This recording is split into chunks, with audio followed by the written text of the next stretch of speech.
컴퓨터. 그래서 PPT는 안 보이기 때문에 지금 강의하는 것만 들으실 수 있고요. 그다음에 줌으로 지금 들어오시면 제가 줌으로 들어오시면 예, 제가 수락을 해드리면 참여하실 수가 있고요. 예, 줌으로 들어오시면 지금 음악치료 강의 그래서 아이고 죄송합니다. 이게 지금 양쪽으로 녹화가 되고 있어서 안녕하세요. 음악치료사 곽은미입니다. 어, 짝수 딸에는 화요일 날 저녁 9시 그리고 홀수 딸에는 수요일 날 오후 1시에 음악 치료 강의를 쭉 하고 있어요. 근데 원래는 한 1년쯤이면 끝날 줄 알았더니 이게 지금 점점 더 이렇게 많아지면서 그리고 이게 컨텐츠가 너무 길어지면 보시기 어려워하셔서 조금 더 짧아지고 있어요. 그래서 조각조각 내서 이미 유튜브로 들어오셔서 한빛 음악 치료로 검색하시면 이쪽은 유튜브가 지금 라이브가 인스타 라이브가 나가고 있어서요. 지금 양쪽을 다 하느라고 하여튼 이쪽 보고 얘기할게요. 어, 유튜브에 한빛 음악 치료로 검색하시면 지금 여지까지 강의했던 거 다시 보실 수가 있어요. 그렇게 보시면 되고요. 오늘은 인스타는 한 10분 정도만 지금 내보내고 그 다음에는 중단할게요. 자, 오늘 강의 드릴 부분은 장애아동 음악 치료 중에서 사회성 부분이에요. 사회성은 사회성의 학술적 정의는 사회적 성숙, 타인과 원만하게 상호작용하는 능력, 다양한 사람과 긍정적인 관계를 형성하는 능력이라고 되어 있어요. 그런데 이 학술적 정의는 조금 더 이렇게 딱딱하게 되어 있다면 아이고 죄송해요. 지금 뭘 하느냐면 화면 공유를 안 했네요. 화면 공유하고 시작할게요. 자, 앞에 거 다시 보여드릴게요. 사회성이란 학술적 정의는 사회적 성숙, 타인과 원만하게 상호작용하는 능력, 다양한 사람과 긍정적인 관계를 형성하는 능력이라고 되어 있어요. 그런데 학술적 정의 외에 우리가 일반적으로 느끼는 사회성이란 일단 타인과 관계를 맺고 즐거움을 나누는 능력, 타인과 동맹을 만들고 유지하는 능력이라고 설명하기도 하고요. 사회의 기준에 맞게 행동하고 성격이 원만하다. 집단 생활과 사회적 활동을 선호한다. 그런데 이 사회성은 정말 다양한 영역에 걸친 조화로운 발달이 필요해요. 이게 정말 어려운데 우리가 음악 치료 목표 잡을 때 고랜 오브젝티브 잡을 때 목적과 목표 잡을 때 사회성 발달이라고 쓰실 때가 많잖아요. 사회성 발달, 사회성 향상 뭐 이렇게 많이 쓰는데 저는 그걸 볼 때마다 이렇게 깝깝함을 느끼는 게 오늘 강의를 들으시면 왜 그게 깝깝하다고 느끼시는지 보실 수 있는데 그럼 현실적 의미의 사회성이라고 얘기할 때는 우리가 타인으로부터 배척받지 않고 호감을 얻는 기술과 능력 이걸 혹은 처세술이라고도 얘기할 수 있는데 완전한 의미의 처세술은 아니에요. 완전한 의미의 처세술은 아니고 이런 얘기하는 사람 보셨던 적이 있는지 모르겠는데 불의는 참아도 불이익은 못 참는다. 이게 옛날에는 도덕성을 가지고 불의는 참으면 안 되고 불이익은 도덕성이기 때문에 개인은 약간 희생을 하면서 공동의 이익을 추구하는 거를 얘기를 했다면 요새는 저 얘기를 되게 많이 하죠. 불의는 참아도 불이익은 못 참는다. 자, 이 사회성이 얼마나 복잡해지는지 이제 점점 가면서 느끼실 수 있고요. 인스타 라이브 지금 한 3분 정도 했는데 조금만 더 틀어놓을게요. 재미없으실 수 있어서 재미없으시면 나가시겠지? 하면서 자, 그러면 사회성이라고 얘기할 때는 사회적 능력과 사회적 기술을 이 둘 다 있어야 돼요. 그러면 사회성 안에 포함되는 기술들을 한번 생각해 보시면 어떤 것들이 생각이 나시는지 말씀을 드릴게요. 보면 일단 불문율이라는 거 있죠. 불문율. 이건 암묵적인 규칙이에요. 암묵적인 규칙. 누가 가르쳐주지 않아도 아는 거. 자, 바로 얼마 전에 아마 택시 안에서 방귀를 꼈다가 지금 굉장히 중상을 입으신 분이 계세요. 자, 그건 우리나라가 가지고 있는 암묵적인 규칙, 그리고 이건 전 세계 어디 가서도 사실은 통용이 될 거예요. 그런데 저 옆에 있는 더블 디핑이라는 거 들어보신 분들도 있고 못 들어보신 분들도 있고, 미국에 계신 분들이라면 거의 알고 계시는 개념인데, 저는 미국에 도착하고 거의 1년 반이 지나서 저 개념을 알았어요. 더블 디핑이란 뭐냐면, 우리가 그 미국 음식 중에는 이렇게 디핑을 해서 먹는, 이렇게 찍어서 먹는 음식이 되게 많은데요. 이 찍어서 먹는 음식을, 자, 우리가 과자를 먹었어요. 제가 나초를 되게 좋아하는데 나초를 찍어서 한번 먹었죠. 근데 그 상황에서 다시 찍으면 내 입에 닿던 게 여기 들어가는 거잖아요. 그래서 이게 더블 디핑인데, 이 더블 디핑을 미국 사람들은 되게 싫어해요. 그건 불문율이에요. 아무도 안 가르쳐줘요. 근데 우리나라에서는 된장찌개도 같이 먹고 김치찌개도 같이 먹고 더블 디핑이 별로 문제된다고 생각을 안 했었기 때문에 파티 상황에 가서 더블 디핑을 제가 되게 많이 했던 거예요. 근데 이제 미국 친구, 가까이 지내는 친구가 있었는데 이제 보다 못해가지고 저를 조용히, 이제 얘기하기도 되게 민망한 개념이잖아요. 그래서 너 저거 2번 찍으면 안 되는 거 모르니? 이렇게 물어보더라고요. 그래서 왜 진작 안 가르쳐줬냐고 막 화를 냈는데, 사실은 저런 불문율들은 가르쳐주기도 조금 어려운 거잖아요. 그렇다 보니까 이 더블 디핑이라는 거를 미국에 도착하고 1년 반을 파티 때마다 민폐를 입히고 저는 전혀 몰랐던 거지요. 자, 이런 강의를 줌에서 하고 있어요. 그래서 오늘은 여기 라이브 방송, 인스타 라이브는 여기까지만 할게요. 자, 오시고 싶으시면 줌으로 오시면 돼요. 줌으로 오시면 제가 여기 댓글에다가 잠깐만 기다려 주세요. 줌으로 보고 계시는 분들 붙여넣기. 너무 재밌어요. 그럼 너무 재밌으면 일로 오세요. 일로 오시면 돼요. 자, 이거는 일단 끌게요. 내가 인스타를 끄고 나면 잠깐 오셨는데 죄송해요, 큐티와이님. 저 나가요. 자, 유튜브로 가시면 내일 아침이면 보실 수 있어요. 안녕히 계세요. 종료. 동영상 종료. IGTV의 공유. 자, 다음. 자, 게시. 제목도 없이 한다고 그러니까 싫대요. 라이브만 쓰고 게시. 됐어요. 아유, 이거 둘 다 하려니까 정신이 하나도 없네. 죄송해요. 자, 은정씨도 오셨고 아란님도 오셨는데 제가 이제는 강의에 집중을 할게요. 자, 사회성에 포함되는 기술에 예절도 있어요. 자, 예절. 이거는 문화마다 좀 다르다고 생각하셔도 좋을 것 같아요. 왜냐하면 아이 컨택 같은 경우에는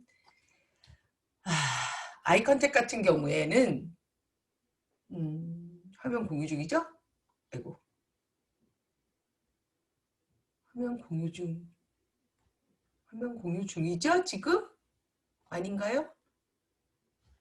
다시 할게요. 공유 중지하고, 아까 한 줄 알았는데 기록 중이고, 화면 공유, 표현되는 기술, 공유가 안 됐나? 발표자 보기. 공유가 된다고 믿고 싶어요. 공유가 안 되면 채팅창으로 알려주세요. 채팅 띄워놓을게요. 네, 공유 중이죠? 아이고, 아란님 너무 감사해요. 자, 그래서 예절이라는 거 있잖아요. 이것도 우리나라 예절과 미국 예절이 달라요. 그래서 제가 처음 미국에 갔을 때 우리나라는 어른들의 눈을 똑바로 쳐다보면 안 되잖아요. 근데 미국은 어른들의 눈을 똑바로 쳐다보지 않으면 얘가 뭔가 숨기고 있다라고 생각을 해요. 그래서 문제가 생길 수가 있어요. 그래서 이 아이 컨택이라는 것도 사실은 우리나라 문화에서는 똑바로 쳐다보면 안 돼요. 그리고 우리나라 문화에서는 만약에 복도에서 나의 피아노 레슨 선생님을 만난다 그러면 우리는 90도 각도로 인사를 해야 되는 게 그게 예절이잖아요. 그러나 미국의 예절은 그게 너무 복종적으로 보이고 조금 그게 한국말이 생각이 안 나는데 조금 이상하게 보이는 거예요. 그게 우리나라 문화에서는 선생님한테 인사하는 게 너무나도 당연하지만 미국의 문화에서는 쟤는 왜 저래? 그래서 나중에 저 피아노 레슨 선생님하고 조금 더 친해졌을 때 나보고 제발 복도에서 만나면 인사 좀 하지 말라고 그러더라고요. 그래서 그런 경험도 있었고요. 그래서 이 외국 문화권에 나가서 우리가 실수를 하게 되는 건 그런 건 것 같아요. 불문율과 예절을 우리가 모르고 있는 거예요. 그 나라의 예절과 그 나라의 불문율을 모르고 있어서 생기는 그런 일들이 발생을 하더라고요. 그 다음에 이 호감, 비호감을 주는 언행에 대한 지식 있잖아요. 자, 3살짜리가 엘리베이터에 탔어요. 그래서 엄마 저 아줌마 뚱뚱해 이렇게 얘기하면 그건 그냥 좀 창피하지만 그냥 넘어가는 일이지만 덩치가 산만한 자폐아동이 엘리베이터에 타서 저 아줌마 뚱뚱해 이렇게 얘기한다면 그건 문제가 되잖아요. 그러니까 지금 이 사회성과 자폐는 떨어뜨릴 수 없는 얘기인데 이 호감과 비호감을 주는 언행에 대한 지식 일일이 가르쳐주기도 너무 어렵고요. 쉽지 않아요. 이게 결론적으로 말씀드리면 쉽지 않아요라는 소리밖에 안 나오는데 그런 문제가 있고요. 눈치. 이거 누가 가르쳐주지 않는 거잖아요.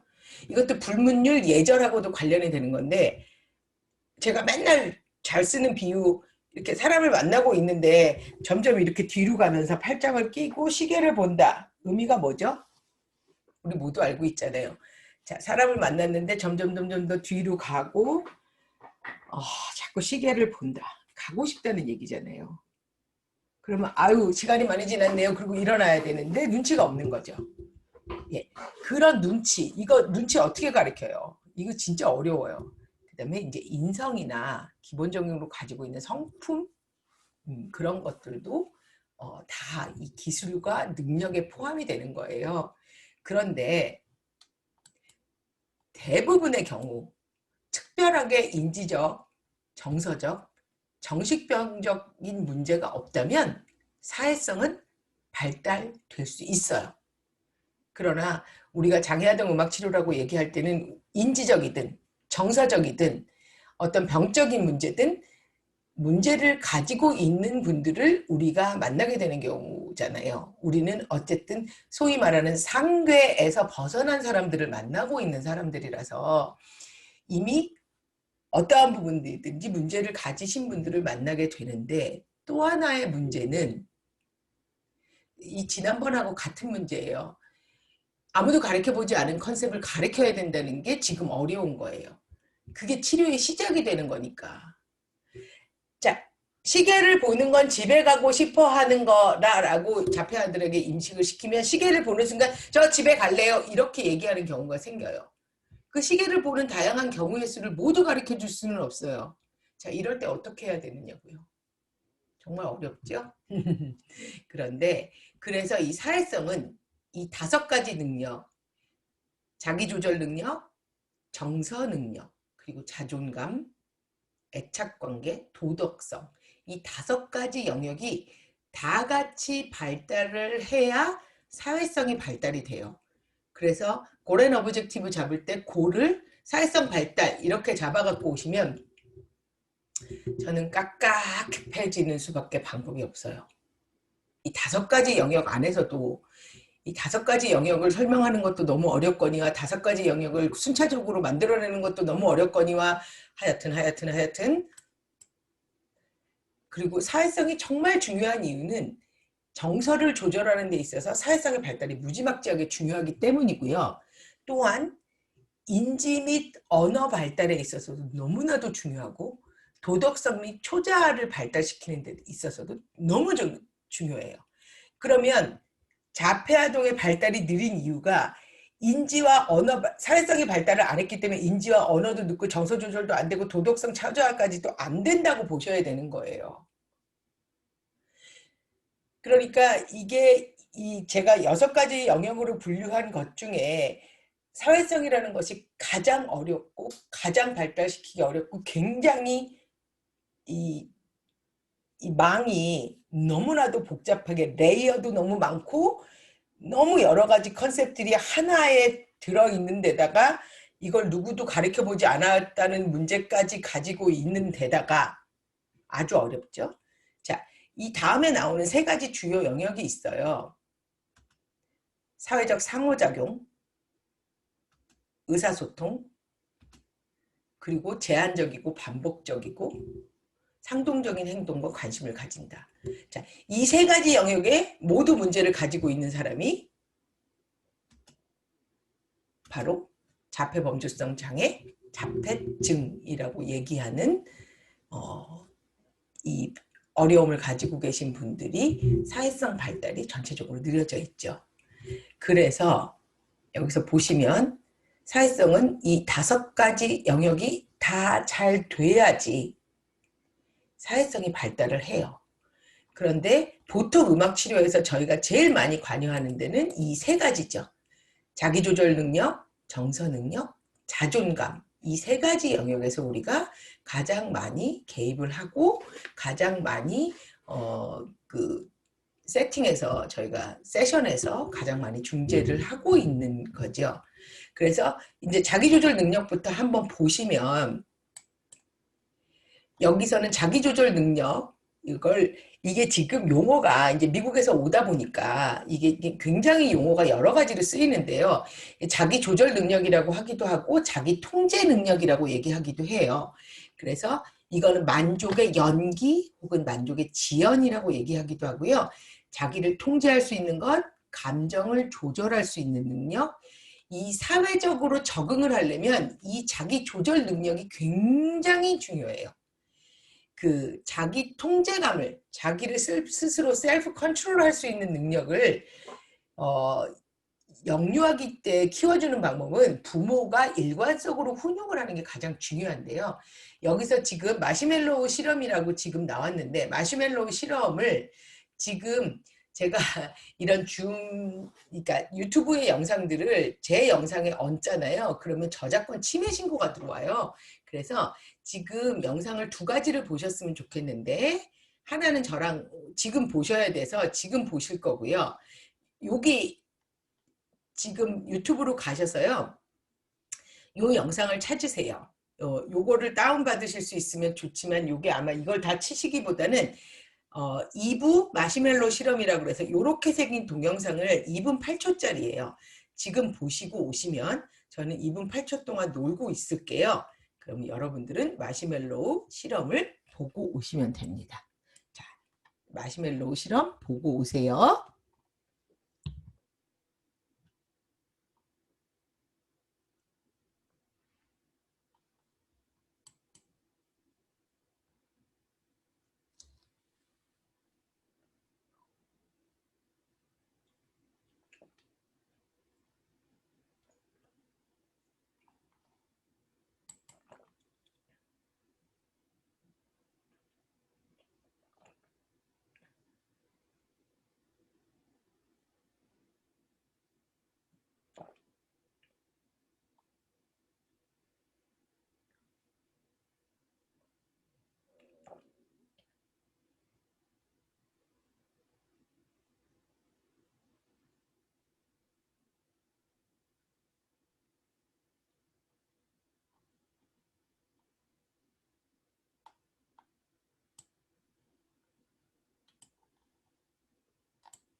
이제 거의 다 보셨을 것 같은데 다 못 보셨으면 이제 뒤에 한 번 더 보시고요. 이 정서지능 개념이 사람들에게 주목받게 된 것은 그 마시멜로우 실험이라는 거를 1966년에 했어요. 스탠포드 대학교의 월터 미셸이라는 분이 하셨는데 653명의 유치원생들에게 그 마시멜로우를 하나를 주고 아까 지금 보신 것처럼 마시멜로우 하나를 주고 지금 먹으면 하나만 먹는 거고 선생님이 15분 있다 올 건데 선생님이 조금 있다 올 텐데 선생님 올 때까지 기다렸다 먹으면 선생님이 2개를 줄게 얘기를 한 거예요. 그런데 이제 이 실험이 굉장히 그 주목을 받았던 거는 1900 잠깐만요. 안 써놨네. 그 15년 뒤에 했었어요. 15년이면 1981년이죠. 1981년. 네, 1981년도에 15년 뒤에 연구를 했더니 이 중에서 30%의 아이들이 유혹을 잘 참았던 아이들, 유혹을 잘 참았던 아이들이 30%인데 이 아이들이 더 뛰어난 학업 성적을 보여줬다. 그래서 이 실험이 되게 그 주목을 받았었고요. 그 다음에 최근에 2011년도라면 이제 최근도 아니고 벌써 9년 전 얘기긴 하지만 추적 결과를 보면 이 그 남매 스토리가 하나 나오는데요. 그 당시 오빠는 마시멜로 유혹에 굴복을 했었고 동생은 그 마시멜로 유혹에서 끝까지 견뎠대요. 그래서 성인이 된 두 남매의 삶은 지금 여동생은 프린스턴 대학교에서 심리학 박사학위를 취득한 후에 교수로 재직 중이고 오빠는 산전수전 공중전까지 다 겪고 안 해본 일이 없는 굴곡진 삶을 살고 아주 어렵게 지내고 있다고 해요. 그래서 이 실험이 되게 유명해졌는데 이 실험에서 또 한 가지 얘기하고 있는 얘기들은 만족 지연 능력을 키워줄 수 있다라는 얘기를 하고 있고요. 이게 어리면 어릴수록 인지 연령이 낮으면 낮을수록 만족 지연 능력이 짧아요. 사탕을 지금 줄게 30분 있다 줄게는 어린 아이들이고요. 사탕이라는 물건이 초등학생이나 중학생에게는 전혀 보상이 되지 않기도 하지만 그 아이들은 만족을 지연할 수 있는 능력이 있어야 되는 거예요. 그러니까 지금 코로나인 이 시대에 지금 고3이 버틸 수 있는 아이들은 이 모든 과정이 끝났을 때 받는 그 만족을 지연시킬 수 있는 아이들이 고3의 1년을 버틸 수가 있는 거거든요. 아 근데 에라 모르겠다 뭐 그렇게 되면 안 되는 거죠. 그러나 지금 2018년도 잠깐만 선풍기 좀 켜고 올게요. 지금 밤에는 에어컨이 안 나가지고 오피스텔이 좀 오래된 거다 보니까 이게 중앙식이라서요. 밤에는 에어컨이 안 나와가지고 저기 꺼졌는데 됐다 덥네. 네. 이 두 번째 영상은 지금 저랑 보실 건 아니고요. 꼭 찾아서 보세요. 꼭 찾아서 보세요. 이 유튜브에서 마시멜로 실험의 숨겨진 진실, 지금 보시고 계시는 마시멜로 테스트의 진실, 마시멜로 실험의 숨겨진 진실이라는 영상이 7분짜리 영상이 있어요. 요걸 보시면 1966년에 실험했고 1981년에 실험은 오류가 있대요. 왜냐하면 1981년도에 600명을 모두 추적조사를 할 수 있었던 게 아닐 거잖아요. 600명을 어떻게 추적조사를 해요. 그러다 보니까 연구의 대상자들이 아직 컨택이 되고 있었던 일부 연구 대상자들로 매우 지극히 한정적이었기 때문에 오류가 발생을 했다라고 얘기하고요. 2018년에 다른 대상군으로 다시 실험을 했을 때 다른 팀이 실험을 했을 때는 상관관계가 없는 것으로 나타났다고 발표가 됐어요. 이게 2018년도의 자료예요. 그러니까 연구들은 모차르트 이펙트라는 얘기도 많이 들으셨겠지만 그 연구도 후속 연구에서 말도 안 되는 소리라는 얘기가 나왔었고 지금 모차르트 이펙트는 학계에서는 인정하지 않는 개념 중에 하나지만 대중에게는 굉장히 많이 알려진 개념이죠. 그래서 이 마시멜로의 실험에서 저희가 배울 거와 그 경계해야 될 부분을 알기 위해서는 저 두 번째 영상을 반드시 보셔야 돼요. 그래서 두 번째 영상 꼭 보시기를 원하고요. 꼭 보세요. 자, 이제 슬라이드 노트 다시 보시면 지금 조절 능력을 설명을 드렸고요. 이번에 이제 정서 능력에 대해서 설명을 드릴 거예요. 정서 능력은 정서를 인식하는 능력이다. 혹은 이모셔널 인텔리전스라고 얘기하기도 하고요. 이것도 영어로 하시면 개념이 똑같은 건데 이모셔널 인텔리전스라고 나오는데 이게 정서 능력이라고 하기도 하고 정서 인식 능력이라고 얘기하기도 하고 정서 지능이라고 얘기도 하고 감정 지능이라는 얘기도 해요. 그래서 여러분들이 책 중에 EQ라는 책이 나와 있을 거고 그게 한국말로는 아마 감정 지능으로 번역된 걸로 기억을 하는데 IQ와 EQ 얘기는 들으셨을 거예요. 이모셔널 IQ. 그래서 EQ, IQ, EQ. 그래서 정서라는 정보를 이성적으로 처리해서 조절하는 능력이에요. 저 사람의 정서를 읽고 그거를 이성적으로 처리하는 능력인데 지금 드리는 예를 한번 잘 생각해 보세요. 한번 상상을 해보세요. 지금 이제 결혼을 하신 분들이라면 그리고 얼마 전에 이와 비슷한 내용이 아마 아내의 맛인가 어디서 잠깐 나온 걸 봤었는데 아내가 굉장히 밥상을 잘 차렸어요. 근데 남편이 들어와서 소세지를 구워 먹어요. 그래서 이제 싸움이 시작되는 그런 영상이 있었었는데 자, 아내가 굉장히 정성을 들여서 잘 밥상을 차려놨어요. 그런데 남편이 들어와서 라면을 끓여 먹었어요. 자, 이제부터 한번 보죠. 자, 정서지능이라는 건 일단 정서를 인식할 수 있어야 된대요. 정서를 어떻게 인식하고 그러면 이 인식을 바탕으로 상황에 어떻게 대처하느냐. 자, 펜으로 할까요? 레이저 포인트 펜이 낫더라고요. 자, 요거를 인식을 바탕으로 상황에 정서적으로 대처하는 능력이에요. 그러면 정서 간의 관계를 이해하는 능력이 있어야 되고요. 그 다음에 원인과 결과를 평가해서 지금 화를 내야 될지 안 내야 될지를 판단을 해야 되는 거죠. 그 다음에 정서적, 지적 성장을 위해 자신의 정서를 의식적으로 관리하고 통제하는 능력이 있어야 돼요. 그거를 정서의 반성적 조절이라고 얘기해요. 이게 아이고 남편 편이 나왔네. 자, 이 상황에서 여러분들이 한번 생각을 해보세요. 정서를 인식하고 사고에 대해서 정서를 촉진하고 정서의 정보를 이해하고 분석해서 적절한 반응을 나타내야 되는 게 우리의 역할인데 자, 잘 차려놓은 밥상에 아내 편을 한번 말씀드릴게요. 자, 남편이 지금 자 남편이 지금 라면을 끓여 먹었어요. 그러면 여러분들의 반응은 자, 짜증 제대로 나네. 저 인간이 저 뭐 하는 짓이야. 밥상 잘 차려놨는데 저게 뭐 하는 짓이지? 그리고 저걸 죽여 살려 패. 완전히 미치겠네. 이렇게 나가는 거죠.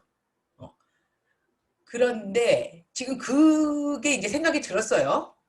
생각이 들었을 때 그 인식을 바탕으로 정서적으로 대처를 해야 돼요. 이제 어떻게 대처할 거냐. 저 사람 지금 조금 힘든가? 표정이 별로 안 좋네. 지금 내가 이거를 어떻게 해야 되지? 정서간의 관계를 이해하고 내가 지금 화냈을 때와 화내지 않았을 때의 결과를 평가해서 그래. 저 남자 오늘 별로 상태 안 좋은 것 같아. 오늘은 참고 그냥 다음에 말해야지. 이걸 조절을 해서 이렇게 넘어가면 싸움이 안 되는 거고요. 이 단계 어디선가 지금 폭발을 해버리셨다면 싸움이 되는 거죠. 자, 이제 남편 편 볼게요. 아까 이걸 안 지웠구나. 잠깐만요. 지우개.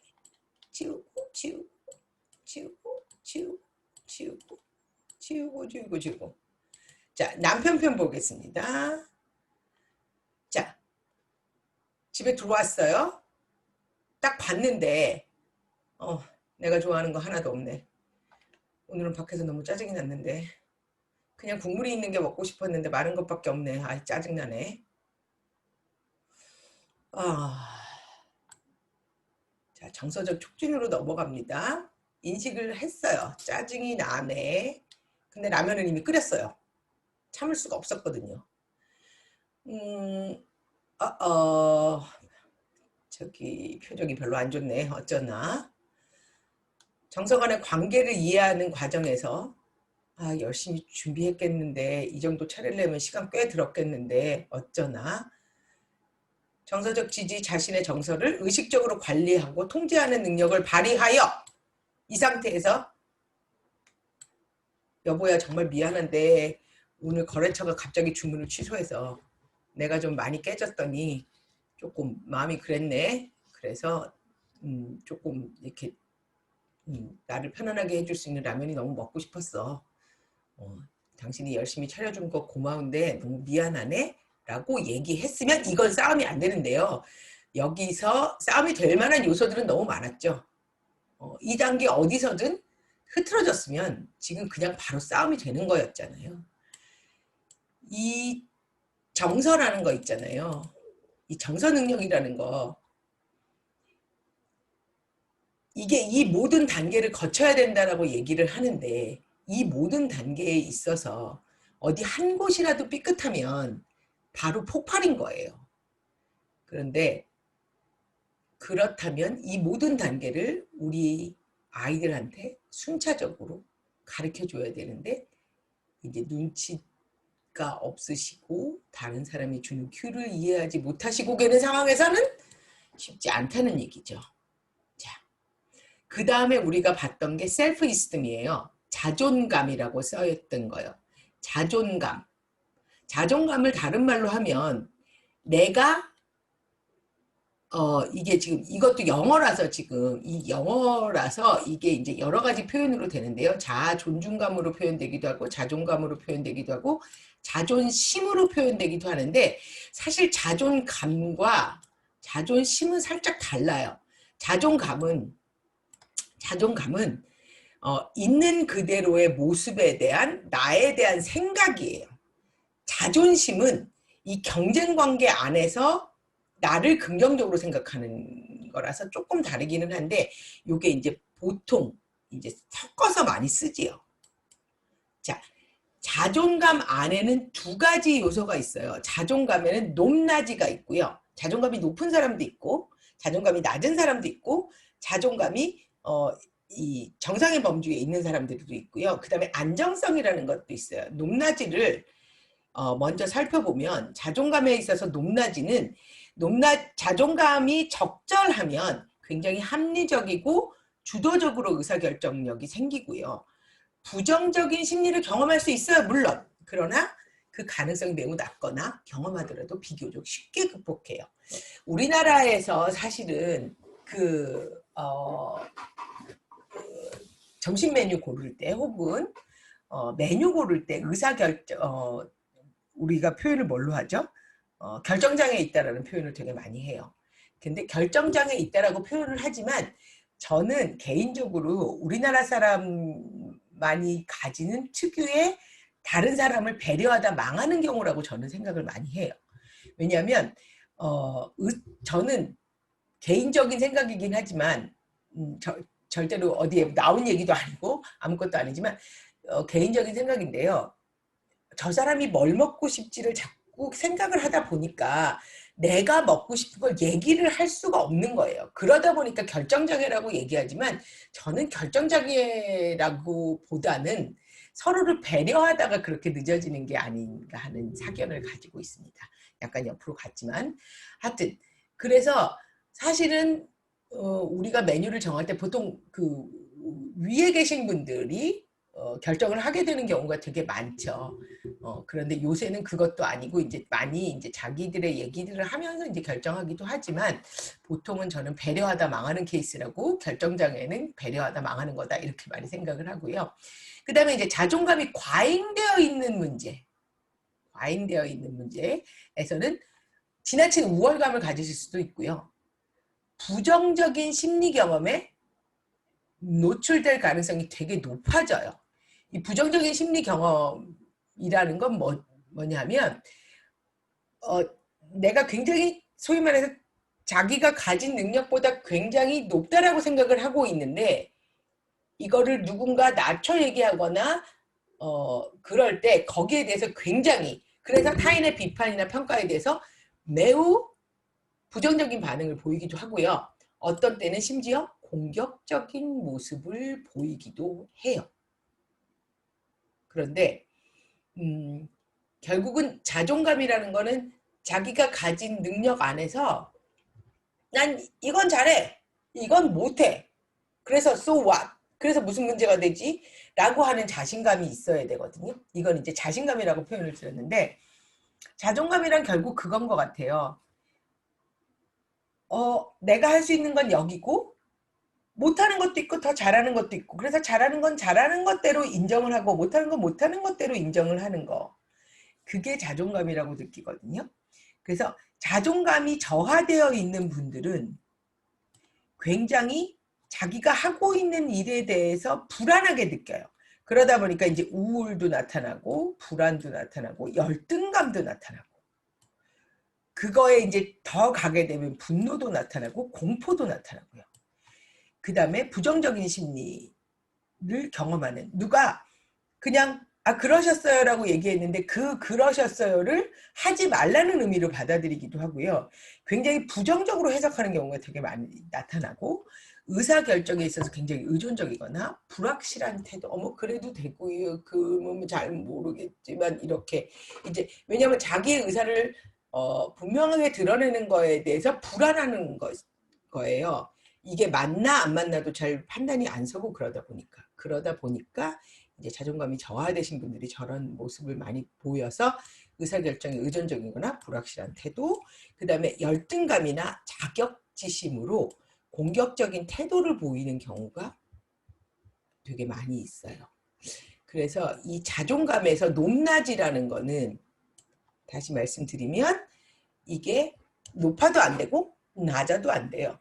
적정선을 유지하고 있어야 되고, 자존감을 잘 유지하기 위해서는 내가 할 수 있는 것과 할 수 없는 것에 대한 좀 그 판단이 조금 어느 정도는 기준점을 가지고 계시는 것이 굉장히 좋아요.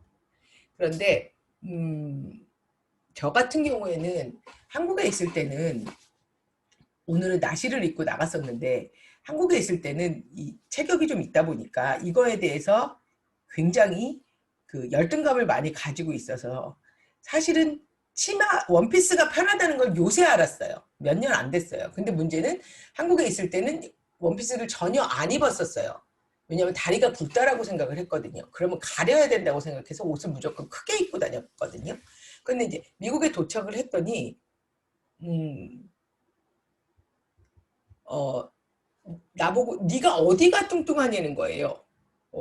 그래서 아니 나 뚱뚱한데? 그랬더니 너 사이즈 14 사이즈 레귤러 사이즈를 입지 않니? 그래서 그게 무슨 소리냐고 그랬더니 미국엔 사이즈가 0부터 14까지가 있어요.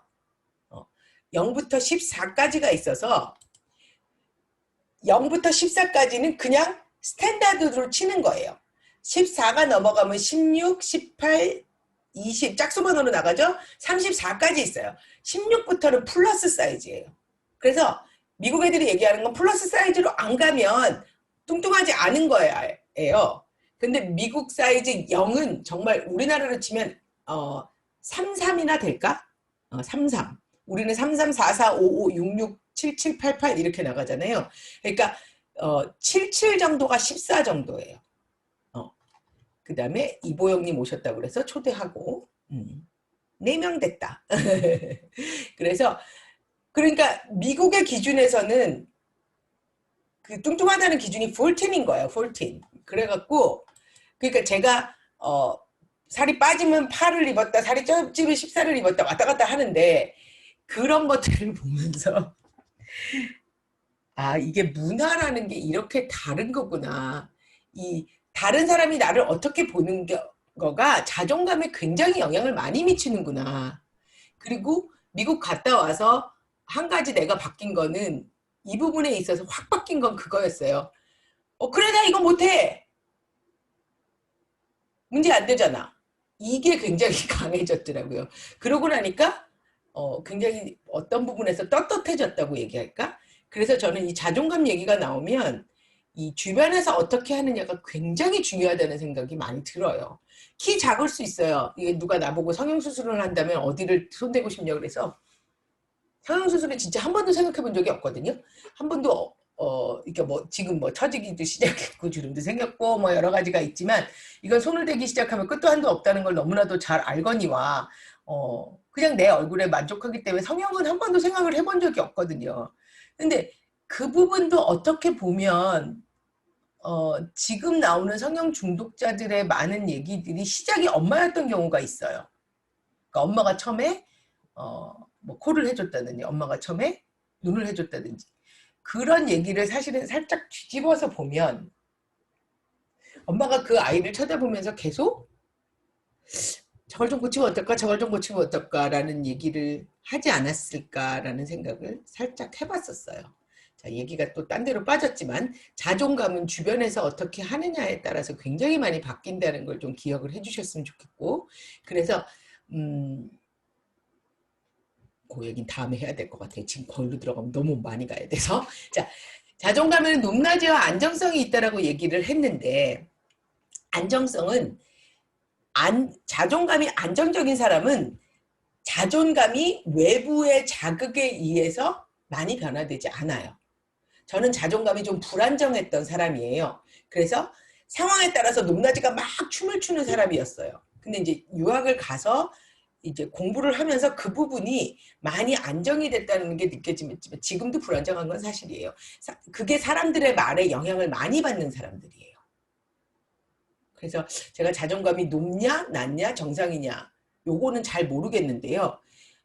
자존감이 안정성이 떨어지는 건 사실이에요. 불안정해요. 네, 좀 그런 부분들이 있고요. 자, 애착관계. 지금 아까 5가지 영역에서 잠깐 요거를 보여드리면 애착관계에서 요거를 먼저 보여드릴게요. 자, 요 슬라이드에서 얘기했던 이 애착관계하고 도덕성까지 오늘은 설명을 드리고 이제 마감을 할 건데 애착관계, 셀프 위스덤 저 2가지 요소 했고 애착관계. 자, 애착관계라는 말은 여러 가지 의미로 해석이 될 수 있는데 우리가 영유아 발달 영역에서 말하는 애착관계는 유아기까지의 어린이와 육아하는 어머니 사이에 형성되는 모자 관계를 이야기해요. 모자 관계를 얘기를 하고요. 자, 프로이드의 욕구 감소론으로 설명하는 방법도 있고요. 에릭슨의 심리사회적 개념으로 설명하는 방법도 있고 볼비의 진화 심리학적으로 설명하는 경우도 많이 있는데 볼비의 이론이 가장 애착관계에 대해서 가장 디테일하게 설명했다고 설명드릴 수도 있는데 이거는 생애 초기에 유아에게 필요한 안정과 생존의 욕구와 밀접하게 연관이 되어 있어요. 그래서 양육자와의 상호작용을 통해서 애착관계가 형성이 되고요. 뭐 불안정 애착이라든지 안정 애착이라든지 이런 얘기는 되게 많이 들으셨는데 요거에 더 디테일한 내용은 다음 주에 설명을 드릴 거예요. 그래서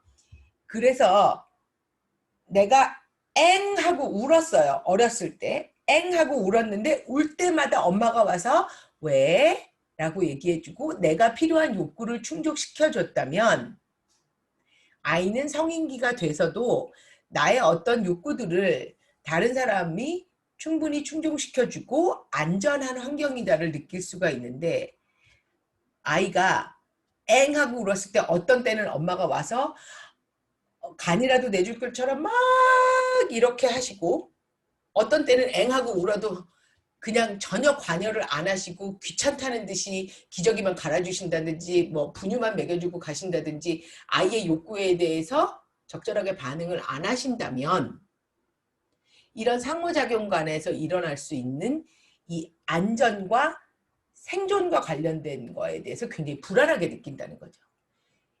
이렇게 불안하게 느끼는 아이들은 그러면 어떻게 할 수밖에 없냐면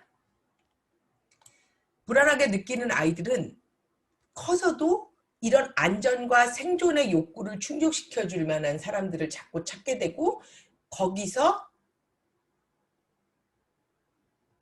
지금 만족이 안 되게 되면 그 사람을 비난하게 되는 그래서 지금 이 강의를 들으시는 많은 분들이 뭐 여성분들도 있고 남성분들도 있을 수 있고 그 다음에 뭐 아이를 키워보신 분들도 있고 아이를 키우고 계시는 분들도 있고 아직 뭐 비혼인 분들도 있고 여러 가지 경우가 있겠지만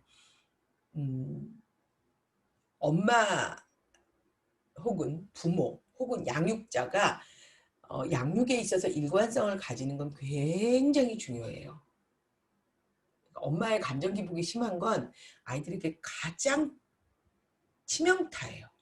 그래서 뭐 언제 강의에서 말씀드렸는지 기억은 안 나지만 지난 강의에서도 한번 말씀을 드렸는데 우울증을 가진 어머니보다 더 위험한 어머니가 조울증이에요. 아이의 어떤 행동에 대해서 한 번은 너무 잘 반응을 해주시고 한 번은 전혀 반응이 없으시고. 그래서 그 양육자 간에 그 어떤 양육의 태도라든지 그런 거에서 부부간에 굉장히 갈등을 겪는 거 되게 많은데 저는 말씀드리는 게 양육자 간에 다른 양육 태도를 가지는 건 괜찮다. 아빠가 조금 더 엄하시고 엄마가 좀 더 허용적인 거, 혹은 엄마가 좀 더 엄하시고 아빠가 좀 더 허용적인 거, 이거는 괜찮은데 문제는 뭐냐면 어떤 날은 허용이 됐던 게 어떤 날은 허용이 안 되는 거, 이건 문제예요.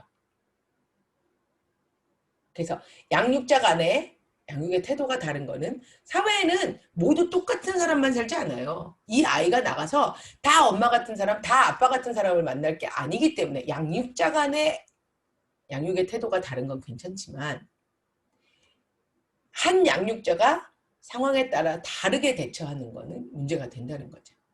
네.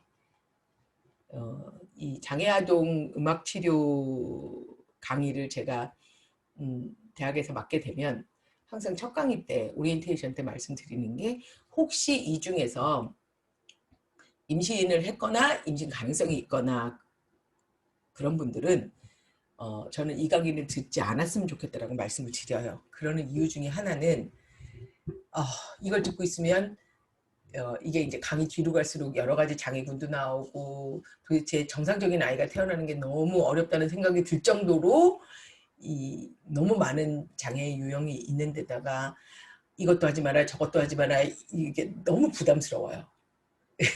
그래서 꼭 강의 시작하기 전에 이거는 안 들으셨으면 이번 학기에는 안 들으셨으면 좋겠다라고 많이 말씀을 드리고 실제로 이제 한 두어 명은 임신을 한 상태에서 듣겠다고 그래서 뭐 굳이 들으신다면 말리지는 않겠지만 나는 개인적으로 안 들었으면 좋겠다라고 말씀드리는 강의 중에 하나가 장애아동 음악치료 강의예요. 자, 그 다음에 이제 도덕성까지 하면 오늘 강의는 다 했어요. 도덕성은 개인의 욕구보다 공동체의 욕구나 이익에 대해서 관심을 가지는 능력이에요. 근데 이것도 영유아기가 굉장히 중요해요. 그래서 놀이를 통해서 다른 사람하고의 관계에서 양보를 한다든가 전체의 룰을 따라간다든지 이런 것들을 배우는 게 영유아기 시절의 놀이거든요. 그래서 양육자와 다른 어른들의 도움으로 적절하게 발달을 하고요. 이 도덕성 얘기를 하면 거울 뉴런, 미러 뉴런 얘기가 좀 나오는데요. 내가 이렇게 찡그리는 거 잘 안 되는데 어떻게 찡그리지? 찡그렸다. 찡그렸다. 이렇게 찡그렸죠? 잠깐 얼굴 보여드릴게요. 공유 중지하고 공유 중지. 자, 이렇게 찡그리고 누구를 쳐다봐요. 이렇게 되면 지금 정서적으로 상대편이 나를 봤을 때 그 사람도 찡그리게 되는 게 있어요. 그게 미러 뉴런이에요. 그리고 내가 웃고 있으면 무의식적으로 웃게 되는 거, 그리고 내가 고개를 끄덕이면 저쪽에서도 고개를 끄덕이게 되는 게 거울 뉴런의 역할인데요. 이 거울 뉴런을 통해서 저 사람이 끄덕이고 있을 때 나도 끄덕인다는 얘기는 같이 긍정을 했다는 얘기인데, 여기서 이제 재밌는 게 이제 제임스 란게 이론이에요. 뭐 들어보신 분들도 있으시고 못 들어보신 분들도 있을 텐데, 제임스 란게 이론은 정서가 먼저냐 신체가 먼저냐예요. 지금 간단하게 실험 한번 해볼게요. 지금 연필 가지고 계실 것 같아서. 자, 입술로만 연필을 무는 방법도 있고요. 이빨로 연필을 물기 방법이 있어요. 이것도 공유 중지하고 잠깐 보여드릴게요. 자, 입술로만 연필을 문다 그러면 이빨을 사용하지 않고 입술로만 연필을 무셔야 돼요. 그럼. 이렇게 안으로 들어가시면 안 돼요. 아까처럼 이렇게 하시면 이빨로 뭉게 돼요. 그죠?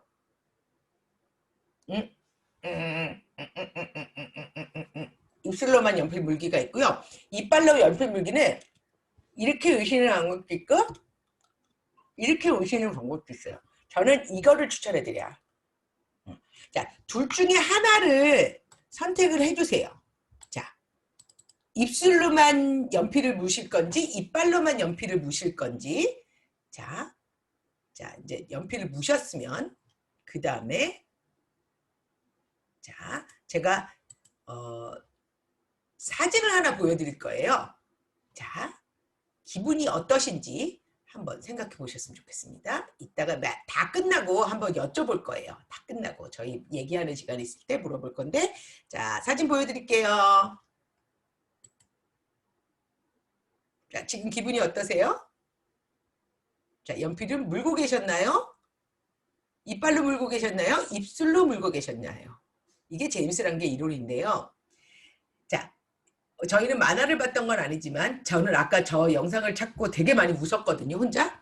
그런데 이렇게 이빨로 물고 있었던 사람은 억지로 웃는 표정이 나타날 수밖에 없어요. 이렇게 이제 억지로 혀끝이란다. 입술 끝이 올라가면서 웃게 될 수밖에 없거든요. 그래서 요렇게 지금 보시는 건 요렇게 문 사진인데요. 요거를 제가 아까 옆으로 물면 더 웃게 돼요. 그래서 옆으로 물라. 그런데 입술로 물게 되면요.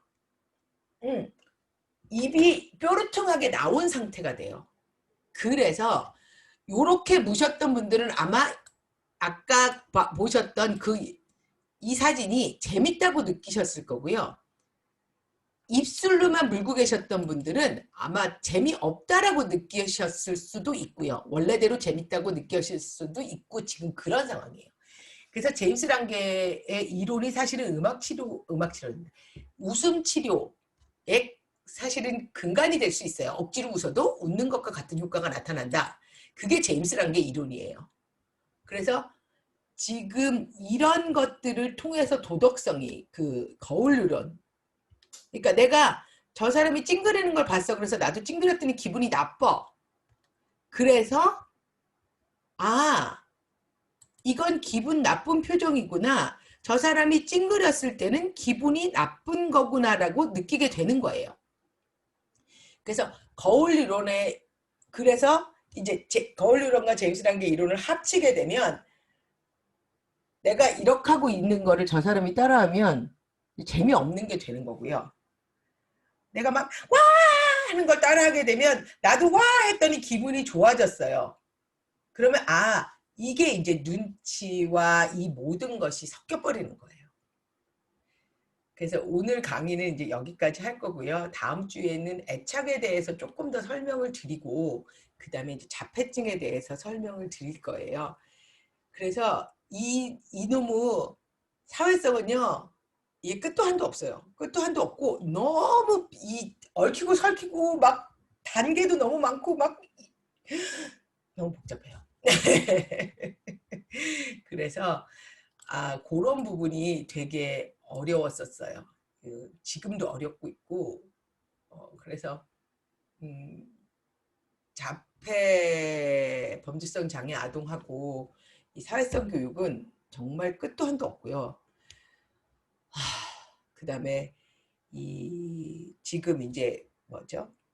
제가 너 별빛에라고 너의 별을 빛나게 해줄게. 그래서 너가 가진 모든 가능성, 너가 가진 모든 포텐셜을 빛나게 해줄게라는 의미로 너 별빛이에요. 그런 장애인 뮤지컬단을 운영을 하고 있는데 거기 이제 지적장애 2명과 자폐 1명과 그렇게 오고 있는데요. 지금 1명 더 있고 그 아이는 이제 경계성인데 같이 있다 보면 진짜 사회성 교육은 끝도 없구나 한도 없구나 막 그런 생각이 너무 많이 들어요. 그래서 오늘 강의는 여기까지 하고 저는 이제 오늘 강의 어떠셨는지 지금 위에서부터 아라님, 은정님, 힐링뮤직님 들어오셨거든요.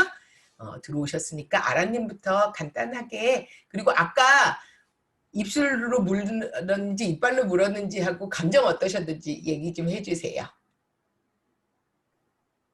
네, 선생님 오늘도 너무너무 잘 들었고요.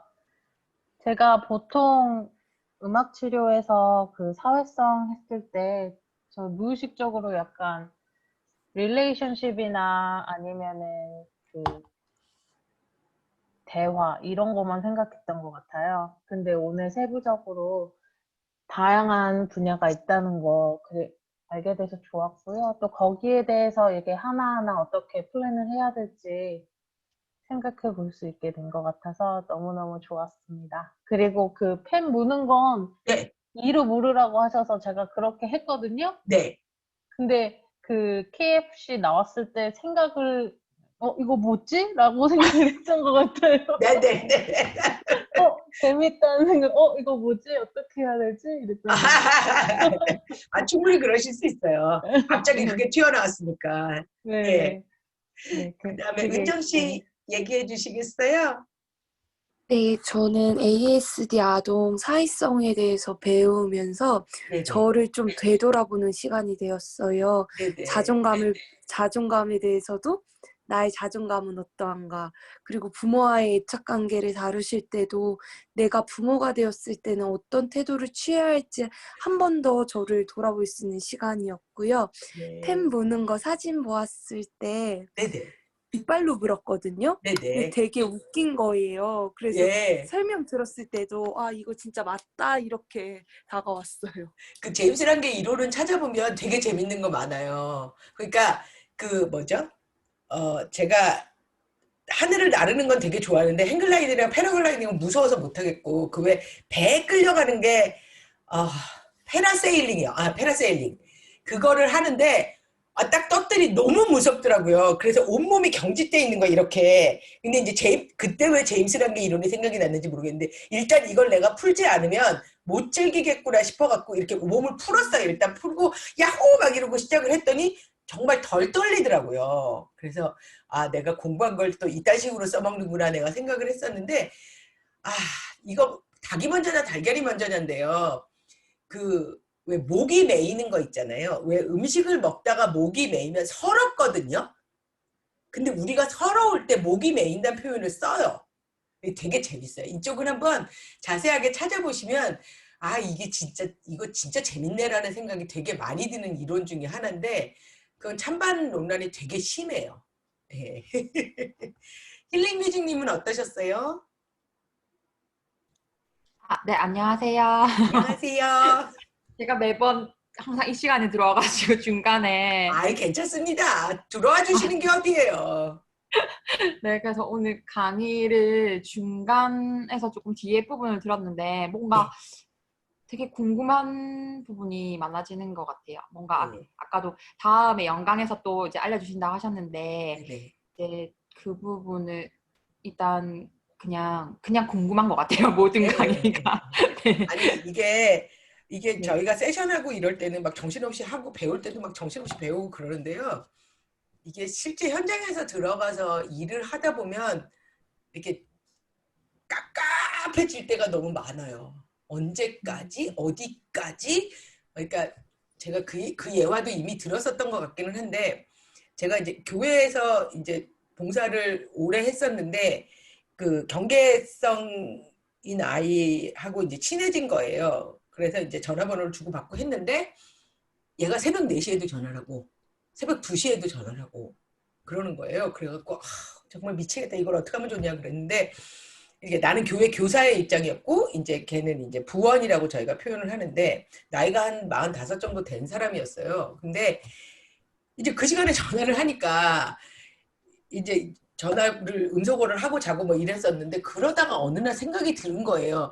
혹시 얘한테 아무도 이 시간에 전화 걸면 안 된다는 얘기를 아무도 안 해준 거 아닐까? 라는 생각이 얼핏 들어서 그래서 아주 조심스럽게 물어봤어요. 너 이 시간에 전화 걸면 안 되는 거 알지? 그랬더니 왜요? 내가 깼는데? 자기가 깨면 전화를 하는 거예요. 그래서 너무너무 아차 싶었어요. 그러니까 여지까지 이 학생이 딴 선생님들한테도 그랬을 거고 그럼 그 선생님들은 전화를 수신 거부를 한 거죠. 아무도 그거를 가르쳐 줘야 된다는 생각을 못 한 거죠. 45살짜리가 새벽 2시에 다른 사람한테 전화 걸면 안 된다를 모르고 있을 거라고 누가 상상을 했겠어요. 근데 그거 불문율이잖아요, 사실은. 그러니까 그때도 되게 반성 많이 했어요. 이게 물어봤어야 되는 거구나 라는 생각을 되게 많이 했었는데 이쪽으로 들어오면 정말 깝깝할 때가 너무 많아요. 제가 말씀드린 것 같이 그 뭐죠? 짝수 딸에는 화요일 9시에 할게요. 그리고 이게 어쩌다 보니 인터내셔널이 돼갖고 지금 외국에서 들어오시는 분이 계셔가지고 너무 자랑스럽게 한 명이라도 외국에서 들어오면 그분도 배려를 해야 된다고 생각을 하기 때문에 그래서 홀수 딸에는 수요일 1시에 할게요. 그래서 혹시 못 보시면 제가 유튜브에 올리니까 오늘은 지난번에 이거 올리고 가다 보니까 자정이 다 돼서 집에 들어가서 내일 아침에 또 펑션이 안 될 것 같아서 오늘은 일단 그냥 가거든요. 그래서 아마 앞에 부분은 내일 아침에 9시쯤 9시, 10시나 돼야 올라가겠네요. 내일 아침에 유튜브로 올려드릴게요. 아이고 와주셔서 너무너무 감사하고 그래도 한국에 계신 분들은 아무래도 저녁이 나으신가 보다. 그래도 저녁에 조금 더 들어오시네요. 그러면 다음 달에 못 뵈면 10월에 뵐게요. 감사합니다.